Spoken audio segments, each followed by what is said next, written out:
Bonjour, aujourd'hui on va vous montrer la technique de prélèvement pour la recherche, la technique de prélèvement des urines pour la recherche des jets de schistosoma hématobium.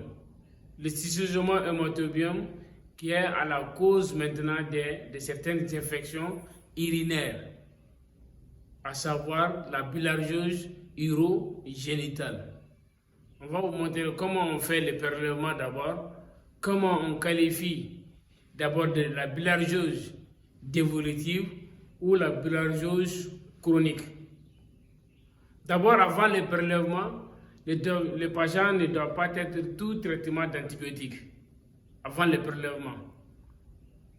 Et tous les matins, lorsque le patient se présente à l'hôpital, il doit d'abord faire des exercices, par exemple sauter sur place ou monter et descendre des escaliers. Cela permet de détacher les œufs de schistosoma hématobium sur les parois de la vessie. Le patient vient à l'hôpital avec des signes cliniques suivants: brûlure mictionnelle, des dysuries, des chylluries, ou vous allez voir des lymphocytes adénites.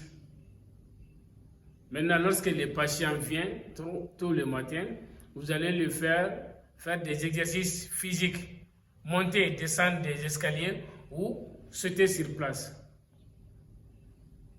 Je vais porter les gants. Le prélèvement est déjà fait. Et regardez. Faites toujours l'examen macroscopique de l'urine. C'est très important de faire l'examen macroscopique de l'urine. Vous pouvez voir des filaments lors de la bilharziose. Vous pouvez voir des filaments. Si on voit des filaments, directement on va prélever ces filaments-là, mettre entre l'âme et la mère. Vous allez voir les jets se collent à ces filaments.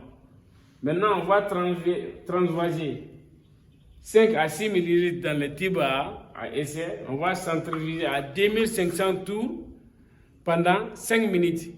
On va examiner les kilos urinaires. Vous voyez maintenant ce qu'on va faire. Je vais mettre quelques millilitres dans des tubes à hémolyse. Regardez. Il faut toujours remuer la totalité des urines. Après, je vais transvaser quelques millilitres.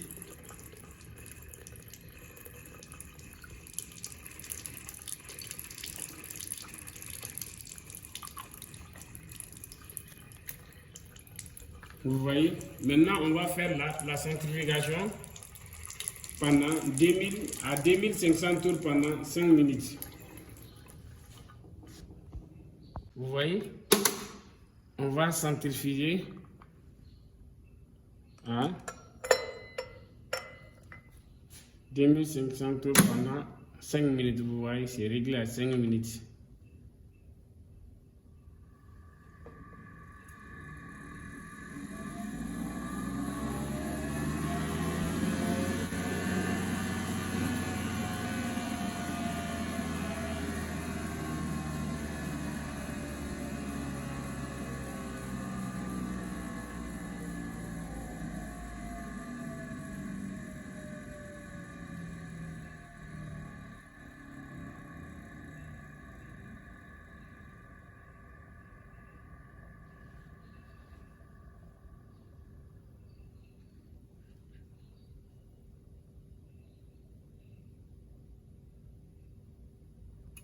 Vous voyez, à la fin de la stérilisation, on va prendre l'échantillon, on va éliminer les surnageants. Regardez comment on élimine les surnageants. Vous voyez, et on garde les kilos urinaires. Vous voyez, il y a toujours une quantité qui reste. Et c'est ça qu'on va examiner entre l'homme et la mère au microscope. Maintenant, vous voyez, on est arrivé à l'étape de la microscopie. Vous voyez, voici les kilos. Vous allez remuer d'abord. Vous allez prendre la pipette de transfert et remuer encore. On va mettre une goutte et puis prendre la lamelle. Il faut toujours tenir les lamelles par les extrémités, les bords. D'accord? Vous allez couvrir en évitant les bulles d'air. Vous voyez maintenant? Maintenant, on va faire la microscopie.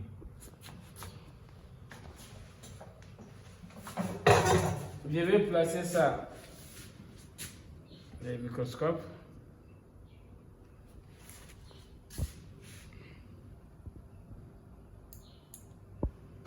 Je vais allumer. Voilà, vous voyez, on a beaucoup d'émachis dans les champs. Vous voyez l'œuf qui est au centre à éperon terminal. Vous voyez? Autour de l'œuf, il y a beaucoup de globules rouges.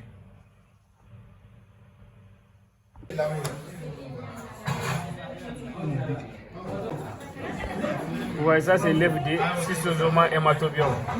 À l'intérieur, vous avez les myrasodium. Vous voyez les myrasodium à l'intérieur de l'œuf.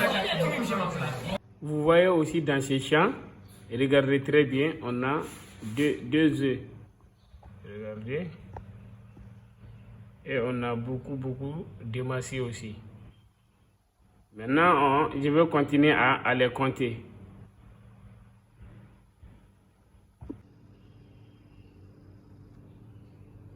Vous voyez, je suis en train de vous montrer les œufs d'un microscope à un autre. On a commencé par ce microscope. Arrivé ici, on va vous montrer aussi dans ce microscope comment peut se présenter les œufs de Schistosoma hématobium.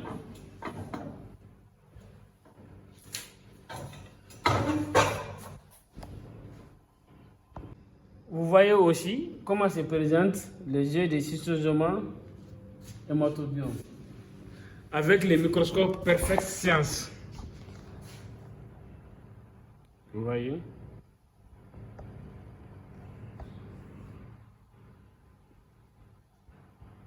Vous voyez?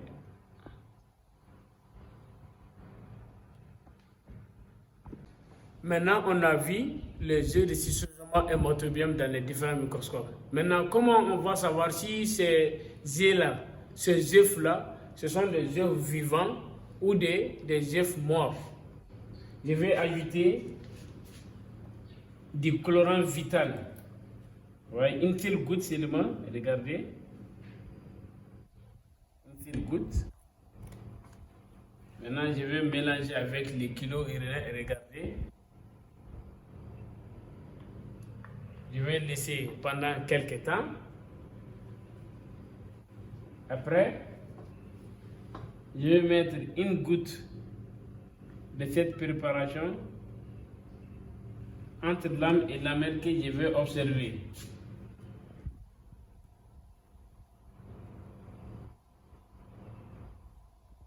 Maintenant, les œufs qui sont vivants seront non colorés. Par contre, les œufs qui sont morts seront colorés en bleu. C'est ce que je vais vous montrer maintenant au microscope. On va faire la mise au point au microscope, vous allez voir. Vous voyez, vous allez voir dans ce champ comment l'œuf se colore. Regardez. Vous voyez, l'œuf est coloré en bleu par le colorant vital.